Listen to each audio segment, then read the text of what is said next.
In our last session, we read a letter from a woman who wondered why she found it so much more difficult to love her husband and children than to love other people.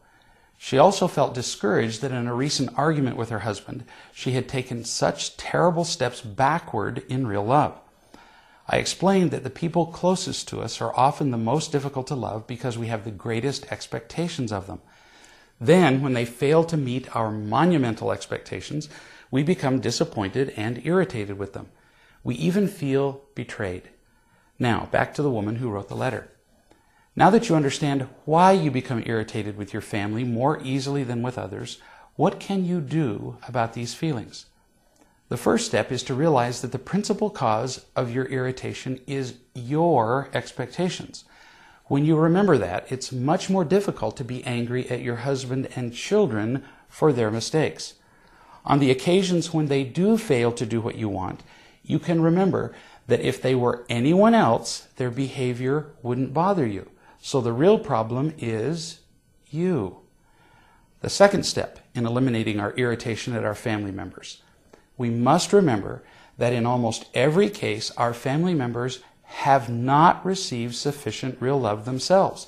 So they simply can't fill our expectations and can't give us the love we desperately want and need. They are drowning, just like we are. But we keep trying to get them to give us help that they cannot give. The problem is that because we're in pain, we can see only our own needs. We can't see that the members of our family can't love us. We somehow believe that they are intentionally withholding what we want, which is absurd. People don't intentionally withhold secret supplies of real love that they have. They don't give it because they don't have it. Third, we must remember that if we're irritated at our family members for not giving us what we want or for doing what we don't want, our anger is absolute proof that we are not being unconditionally loving either.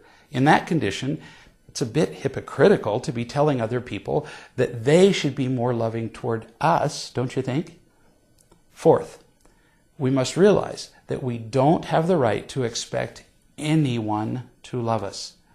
We all have the right to make our own choices about what we do and say, and you don't have the right to expect anyone, not even your husband or your children, to give up their right to make their own choices and to then do what you want. That would be the ultimate selfishness. Fifth, the moment you do expect someone to do something for you, you have made it impossible to feel unconditionally loved.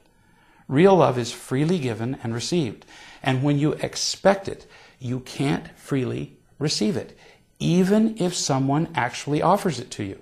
With expectations, you can't feel loved. You can only feel like people do things for you because you expected them to, and that is not a fulfilling sensation. Sixth, realize that what you need is real love, and that you will feel whole and happy when you receive it from any source. When you're starving, does it matter where you find the food that will save your life? No. Food from anywhere at all will do just fine. And that's also true of real love.